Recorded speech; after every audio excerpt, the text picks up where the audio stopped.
سورۃ القیامہ، سورت نمبر 75۔ شروع کرتا ہوں اللہ تعالی کے نام سے جو بڑا مہربان نہایت رحم والا ہے۔ میں قسم کھاتا ہوں قیامت کے دن کی، اور قسم کھاتا ہوں اس نفس کی جو ملامت کرنے والا ہو۔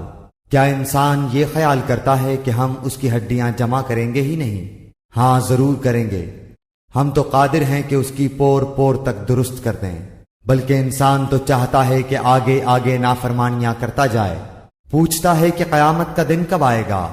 بس جس وقت کی نگاہ پتھرا جائے گی اور چاند بے نور ہو جائے گا اور سورج اور چاند جمع کر دیے جائیں گے، اس دن انسان کہے گا کہ آج بھاگنے کی جگہ کہاں ہے؟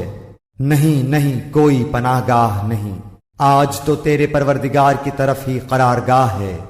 آج انسان کو اس کے آگے بھیجے ہوئے اور پیچھے چھوڑے ہوئے سے آگاہ کیا جائے گا، بلکہ انسان خود اپنے اوپر آپ حجت ہے، اگرچہ کتنے ہی بہانے پیش کرے۔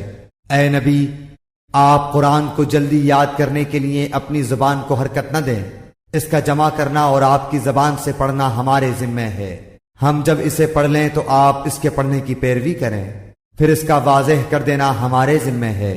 نہیں نہیں، تم جلدی ملنے والی دنیا کی محبت رکھتے ہو اور آخرت کو چھوڑ بیٹھے ہو۔ اس روز بہت سے چہرے تر و تازہ اور بارونق ہوں گے، اپنے رب کی طرف دیکھتے ہوں گے، اور کتنے چہرے اس دن بدرونق اور اداس ہوں گے، سمجھتے ہوں گے کہ ان کے ساتھ کمر توڑ دینے والا معاملہ کیا جائے گا۔ نہیں نہیں، جب روح ہنسلی تک پہنچے گی اور کہا جائے گا کہ کوئی جھاڑ پھونک کرنے والا ہے، اور جان لیا اس نے کہ یہ وقت جدائی ہے، اور پنڈلی سے پنڈلی لپٹ جائے گی۔ آج تیرے پروردگار کی طرف چلنا ہے۔ اس نے نہ تو تصدیق کی نہ نماز ادا کی، بلکہ جھٹلایا اور روگردانی کی، پھر اپنے گھر والوں کے پاس اتراتا ہوا گیا۔ افسوس ہے تجھ پر، حسرت ہے تجھ پر، وائے ہے اور خرابی تیرے لیے۔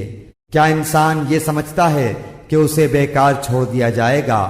کیا وہ ایک گاڑھے پانی کا قطرہ نہ تھا جو ٹپکایا گیا تھا، پھر وہ لہو کا لوتھڑا ہو گیا، پھر اللہ نے اسے پیدا کیا اور درست بنا دیا، پھر اس سے جوڑے یعنی نر و مادہ بنائے۔ کیا اللہ تعالیٰ اس امر پر قادر نہیں کہ مردے کو زندہ کر دے؟